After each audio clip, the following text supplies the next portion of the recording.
बिस्मिल्लाहिर्रहमानिर्रहीम। अस्सलाम वालेकुम। 9.3 का क्वेश्चन नंबर 9 हमारे पास नेक्स्ट कहता है एक figure A B D C है जो कि साइक्लिक क्वाड्रिलेटरल है।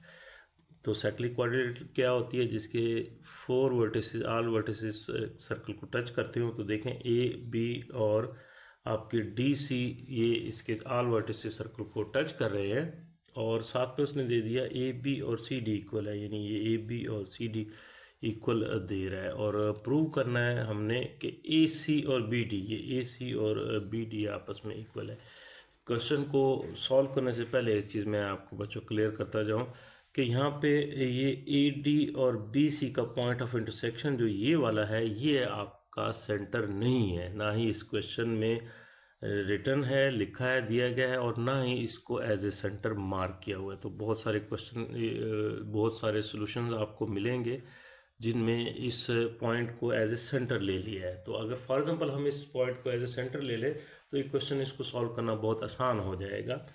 तो फॉर एग्जांपल ये हमारा सेंटर हो जाएगा, तो ये और ये और ये और ये चारों जो आपके लाइन सेगमेंट हो जाएंगे ये आपके रेडियस हो जाएंगे, रेडियाई हो जाएंगे। और उसमें सिंपल हम ए ओ सी और B O D for example इसको हमने ओ कंसीडर कर लिया, तो इन दोनों ट्राइंगल्स में कॉरस्पॉन्डेंस ले लेंगे।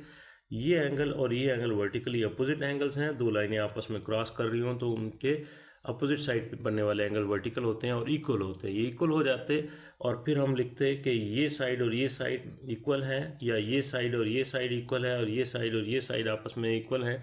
ये आपके रेडियाई हो जाते हैं। तो तीन साइडें, तीन चीज़ें दोनों ट्राइंगल्स की इक्वल हो जाती, तो हम लिखते हैं कि ए ओ सी और बी ओ डी ट्राइंगल्स आपस में इक्वल हैं और इनकी अपोजिट साइड यानी ए सी और बी डी ये भी इक्वल होगी, प्रोवाइडेड कि ये पॉइंट ऑफ इंटरसेक्शन आपका जो है सेंटर ऑफ सर्कल होता। तो अभी इसको as a centre of circle नहीं दिया, तो इसको बेटा एक डिफरेंट मेथड है, उससे मैं आपके लिए सॉल्व करने की कोशिश करता हूँ।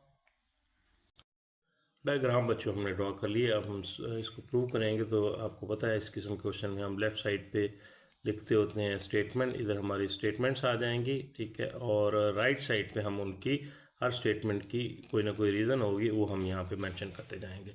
ठीक हो गया। तो अब देखें बच्चों, ए बी हमारी ए बी और सी डी ये कॉर्ड इक्वल हैं, तो इनसे बनने वाली आर्क्स ए बी और सी डी ये आपस में इक्वल होंगी। तो हम लिख लेते हैं कि हमारी जो आर्क ए बी है, ठीक है, वो इक्वल है सी डी के, ठीक है। रीज़न भी हमें लिखनी पड़ेगी, हम लिखेंगे कि इक्वल आर्क्स हैं ये, ठीक है, equal arcs of equal chords, ठीक है। ये हमारे पास था, इसको आप रिजल्ट नंबर 1 कर लेते हैं, ठीक है। अब देखें, अब इस आर्क के अंदर अगर हम ये वाली आर्क ए सी ऐड कर लें, ठीक है, और इसी तरीके से सी डी जो आर्क है जो ए बी के इक्वल है उसके अंदर भी ए सी ऐड कर लें, तो ये दोनों आर्क्स आपस में ऑलरेडी इक्वल थी और दोनों में एक आर्क ऐड कर ली, तो इनसे बनने वाली जो आपकी आर्क है, फॉर एग्जांपल ये सी ए बी और इधर से ए सी डी, ये दोनों आर्क्स आपस में इक्वल हो जाएंगी। तो हम लिख लेते हैं, हम लिखेंगे कि हमारी arc C A B major arc है। तो मेजर आर्क जब भी आप लिखते हैं 3 लेटर्स लिखते हैं, ये इक्वल है आपकी ए सी डी आर्क की, ठीक है। इसकी रीज़न लिख लेंगे कि हम लिखेंगे कि एडिंग आर्क, कौन सी आर्क हम ऐड कर रहे हैं? ए सी आर्क कर रहे हैं on both sides of equation 1, ठीक है। ये जो ऊपर हमने इक्वेशन लिखी थी इसके अंदर हमने ऐड कर लिया, तो दोनों हमारे पास जो आर्क्स हैं वो इक्वल आ गई। अब बच्चों देखो, ये वाली जो आर्क हमने सी ए बी लिखी है, इसका जो कॉरस्पॉन्डिंग कॉर्ड वो ये बनती है बी सी या सी बी, और ये वाली जो आर्क आपने ली है जो इस प्रीवियस आर्क के इक्वल है, तो इसकी कॉरस्पॉन्डिंग साइड कॉर्ड कह लें या साइड जो है वो आपकी ए डी बनती है। तो हम लिख लेंगे सिमिलरली इस रिज़ल्ट को, जो प्रीवियस रिज़ल्ट था इसको रिज़ल्ट नंबर 2 कर देते हैं क्योंकि आगे हमने कोट करना होगा। तो हम लिखेंगे कि बी सी हमारी जो कॉर्ड है वो इक्वल है ए डी के, ठीक है। और इसकी रीज़न आप ये भी लिख सकते हैं फ्रॉम रिज़ल्ट नंबर 2, या आप कह सकते हैं कि इक्वल कॉर्ड्स, ठीक है, equal chords of equal arcs. और ये कहाँ हमने प्रूव किया था, यहाँ पे फर्दर मेंशन कर दें फ्रॉम इक्वेशन 2, तो ये थोड़ा सा क्लियर हो जाएगी आपकी रीज़न। अब देखें बच्चों, ये जो अब आपने कॉर्ड और ये कॉर्ड इक्वल प्रूव की हैं, ये एक्चुअली इस क्वाड्रिलेटर के डायगनल्स हैं, ठीक है। तो इस क्वाड्रिलेटर के डायगनल्स इक्वल हो गए और इस क्वाड्रिलेटर की ये अपोजिट साइड थी, आपस में गिवन थी पेयर ऑफ अपोजिट साइड, ये इक्वल हो गई। तो किसी क्वाड्रिलेटर के जो डायगनल्स इक्वल होते हैं, अब डायगनल्स इक्वल बच्चों या तो आपके स्क्वायर के होते हैं या रेक्टेंगल के होते हैं, ठीक है। तो इसके अलावा जो आपकी रोम्बस है उसके डायगनल्स इक्वल नहीं होते, पैरेललोग्राम के भी डायगनल्स इक्वल नहीं होते। और एक और चीज़ ये कि साथ में एक पेयर ऑफ साइड भी आपकी इक्वल होगी। तो मेरे ख्याल में ये दो आपको रीज़न काफ़ी हैं कि हमारी जो क्वाड्रिलेटरल है ABDC को एक रेक्टेंगल या स्क्वायर प्रूव करने के लिए। तो हम सिंपली लिख देंगे कि हमारी जो क्वाड्रिलेटरल ABDC जो है इज़ रेक्टेंगल लिख लें, ठीक है। रेक्टेंगल भी हो सकती है और स्क्वायर भी हो सकती है, ठीक है। और इसकी रीज़न क्या है कि इसकी रीज़न के a pair of opposite side equal, ठीक है। ये हमारे पास ऑलरेडी गिवन था, अपोजिट साइड्स इज़ इक्वल। और फर्दर आप इसको लिख भी लें कि हमारे पास ये चीज़ गिवन में थी, ठीक है। दूसरा हम लिखेंगे कि डायगनल्स जो है, ठीक है, आर इक्वल। और डायगनल्स आपने कहाँ इक्वल प्रूव किए, यहाँ पे ये प्रीवियस इक्वेशन थी, इसको इक्वेशन नंबर 3 कर लें। तो यहाँ पे मेंशन कर दें इक्वेशन नंबर 3 में आपने प्रूव किए थे। तो अब ये जब आपकी क्वाड्रिलेटरल है, ये आपकी रेक्टेंगल या स्क्वायर है, तो इसकी ऑब्वियसली अपोजिट साइड्स इक्वल होती हैं। तो जैसे ये दो साइड्स इक्वल हैं तो ये दो साइड्स भी आपस में इक्वल होंगी। तो आप सिंपली लिख लेंगे कि हमारी AC जो है वो इक्वल है हमारा BD के, ठीक है। तो आप इसकी रीज़न लिखेंगे कि वही अपोजिट साइड, ठीक है, अपोजिट साइड्स ऑफ ये रेक्टेंगल की अपोजिट साइड हैं या स्क्वायर की, जिनको आप ऑलरेडी प्रूव कर चुके हैं। तो ये था बच्चों क्वेश्चन नंबर हमारा 9।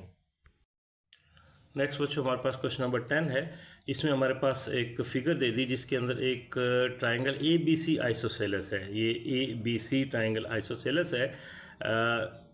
क्वेश्चन में आगे बढ़ने से पहले यहाँ पर इसने O जो है यहाँ मार्क किया, तो ये इसका सेंटर है। तो ये ट्राइंगल आइसोसेलेस ट्राइंगल है। और क्यों आइसोसेलेस है ये उसने नहीं बताया। तो इसकी जो आइसोसेलेस की जो दो प्रॉपर्टीज़ है वो हम यहाँ डिस्कस कर लेते हैं। आइसोसेलेस ट्राइंगल की कोई दो साइड जो है आपस में इक्वल होती हैं और उनके अपोजिट एंगल्स आपस में इक्वल होते हैं। तो हम अज्यूम ये कर लेते हैं कि हमारी AC और AB साइड्स आपस में इक्वल होंगी, कोई दो साइड इक्वल होती हैं। तो BC साइड जो है बज़ाहिर हम फॉर श्योर नहीं कह सकते कि ये इन दोनों से बड़ी है, लेकिन बज़ाहिर इन दोनों से बड़ी हमें लग रही है, ठीक है। तो हमारी AB और AC साइड इक्वल होगी और AB के अपोजिट साइड एंगल हमारा ये वाला ACB और AC के अपोजिट एंगल हमारा ABC ही आपस में इक्वल होंगे। तो ये दो चीज़ें आगे क्वेश्चन सॉल्व करने में हमारे काम आएंगी। ये दो चीज़ें आपने याद रखनी है, ठीक है। तो सर्कल का सेंटर उसने O बता दिया। हमने प्रूव करना है कि AD डायमीटर है, सेंटर से गुजर रहा है, वो BDC एंगल को बाइसेक्ट करता है। तो ये हमने प्रूव करना है। मतलब हमारा एंगल ADB और एंगल ADC ये हमारे इक्वल हैं। ये हमारा क्वेश्चन। तो आप बच्चों देखो इस क्वेश्चन को हम कैसे सॉल्व करते हैं। डायग्राम बच्चों हमने ड्रॉ कर ली, इस पॉइंट को हमने पॉइंट E कर लिया। तो हम करेंगे क्या, इस डायमीटर की वजह से हमारे पास ये दो ट्राइंगल बन गई। इन दो ट्राइंगल्स में हम कॉरस्पॉन्डेंस ले लेंगे और इनको इक्वल प्रूव करने की कोशिश करेंगे, ठीक है। तो हम लिख लेते हैं, क्वेश्चन सॉल्व कर रहे हैं तो ऊपर आपको पता है हम इधर स्टेटमेंट लिखते हैं लेफ़्ट साइड पे और सामने उसकी रीज़न्स होती हैं, ठीक है। ये चीज़ अगर आप ना भी लिखें तो कोई मसला नहीं है, लेकिन आपने स्टेटमेंट के सामने रीज़न क्लियर लिखनी होती है। तो कॉरस्पॉन्डेंस हम ले रहे हैं कौन सी ट्राइंगल, ABE और ACE में, ठीक है, ट्राइंगल ए बी ई, इसको ई ई बी भी लिख सकते हैं, कॉरस्पॉन्डेंस रखती है ट्राइंगल ए सी ई के अंदर। ठीक है, कॉरस्पॉन्डेंस आपको पहले बता चुके हैं। कॉरस्पॉन्डेंस का मतलब है कि दोनों जो ट्राइंगल्स हैं उनके जो एलिमेंट्स हैं, 6 एलिमेंट्स हैं, 3 साइड 3 एंगल्स, तो ये मौजूद हैं। तो एक ट्राइंगल्स को इक्वल प्रूव करने से पहले कॉरस्पॉन्डेंस लेना ज़रूरी होती है। हम अब कुछ चीज़ें, 3 एलिमेंट्स दोनों ट्राइंगल्स के इक्वल प्रूव करेंगे। तो हम देखें बेटे, लिखेंगे कि ए ई दोनों में कॉमन है, तो हम लिखेंगे कि ए ई इस ट्राइंगल के अंदर भी है और इस ट्राइंगल के अंदर भी है, तो ये आपका कॉमन हो गया। ठीक है, फिर ए बी और ए सी ये आपके इक्वल हैं, ये गिवन में था और हमने इनको एज्यूम कर लिया आइसोसेलेस ट्राइंगल होने की वजह से। तो आप लिख लेंगे कि ए बी इक्वल है ए सी। इसकी जो रीज़न है, सिंपली आप गिवन लिख लें, ठीक है, या आप लिख लें assume as equal sides of isosceles triangle, थोड़ी सी डिटेल में हो जाएगी। और फिर हम लिखेंगे कि हमारा जो ये angle A B angle A E B और एंगल ए ई सी, ठीक है, ये आपके इक्वल हैं। या इसी तरह आप लिख सकते हैं कि एंगल ए बी ई और एंगल ए सी ई ये इक्वल हैं angle A B E equal है एंगल ए सी ई के। ठीक है, ये भी एक किस्म का गिवन था। ठीक है, तो आप लिख लें कि अपोजिट एंगल्स हैं, opposite angles of equal sides. ठीक है, तो सॉरी बेटा, पीछे मैं बता गया, ए ई बी और ए ई सी ये ज़रूरी नहीं है इक्वल हो, तो हमारा ये गिवन में था, ये एंगल और ये एंगल एक किस्म का आइसोसेलेस ट्राइंगल की वजह से ये इक्वल है। तो हमारे पास 2 साइड हैं और एक एंगल इक्वल हो गया, तो हम लिख लेंगे कि हमारी जो साइड ए बी ई है वो ट्राइंगल इक्वल है ट्राइंगल ए सी ई की। ठीक है, और इसका पास्टुलेट क्या, 2 साइडें एस ए एस पास्टुलेट के मुताबिक, ठीक है, या एस ए एस दोनों साइडों के इक्वल है। तो जब दोनों ट्राइंगल्स इक्वल हो गई तो इसका मतलब है कि हमारा एंगल बी ए ई और एंगल सी ए ई ये हमारा इक्वल होगा। तो आप लिख लें कि एंगल बी ए ई, ठीक है, वो इक्वल है एंगल सी ए ई के। ठीक है, उसकी रीज़न क्या है कि ये दोनों ट्राइंगल्स आपस में इक्वल हैं। ठीक है, ये दोनों ट्राइंगल्स इक्वल हम प्रूव कर चुके हैं, ये एंगल आपस में इक्वल है। ठीक है, और इसके अलावा ये साइड कॉमन है, ये साइड और ये साइड इक्वल है, तो इसका मतलब है कि ये वाली साइड और ये वाली साइड ये बाकी रह जाती हैं, ये दोनों भी आपस में इक्वल हैं। तो इस साइड का अपोजिट एंगल आपका ये है और इस साइड का अपोजिट एंगल ये है, तो इस वजह से आपका जो एंगल बी ए ई और एंगल सी ए ई ये आपस में इक्वल हो गए। इसको बेशक आप रिजल्ट नंबर 1 कर लें, ठीक है, ये हमारे आगे काम आ जाएगा। ठीक है, नेक्स्ट बच्चों हम एक और 2 ट्राइंगल्स का पेयर है हमारा ए बी डी और हमारी ट्राइंगल ए डी सी, इन दोनों में हम कॉरस्पॉन्डेंस ले लेंगे। लिखेंगे हम कि ट्राइंगल ए बी डी, ठीक है, वो कॉरस्पॉन्डेंस रखती है ट्राइंगल ए सी डी में। ठीक है, और 3 चीज़ें हमने इक्वल प्रूव करनी है। तो देखें 3 चीज़ें कौन सी, एक ये एंगल ऑलरेडी हम प्रूव कर चुके, ये वाली जो साइड्स हैं, ये वाली साइड और ये वाली साइड दोनों ट्राइंगल्स के अंदर है, तो ये वाली साइड्स भी आपस में ऑलरेडी प्रूव्ड है या गिवन है, और ये साइड जो है दोनों ट्राइंगल्स में कॉमन है। तो 3 चीज़ें हमारे पास आ गई। तो हम लिख सकते हैं कि हमारा एंगल बी ए ई, एंगल बी ए ई इक्वल है एंगल सी ए ई के। तो इसकी रीज़न क्या है, आप लिखेंगे कि आप ऑलरेडी प्रूव कर चुके हैं, ऑलरेडी प्रूव्ड। ठीक हो गया। इसी तरीके से ए बी साइड इक्वल है ए सी साइड के, तो इसका भी आप गिवन में हमने एज्यूम किया था कि ये आपकी दोनों ट्राइंगल जो हैं, ये आपकी ये जो ए बी सी ट्राइंगल है ये आइसोसेलेस है, तो इसकी ये 2 साइडें इक्वल हैं। तो ये भी हम प्रूव कर चुके, गिवन है हमारे पास। नेक्स्ट तीसरी जो चीज़ है, हम लिखेंगे ए डी और ए डी ये दोनों में कॉमन है, ठीक है। तो तीन चीज़ें दोनों ट्राइंगल्स की इक्वल आ गई, दो साइडें और एक एंगल आ गया।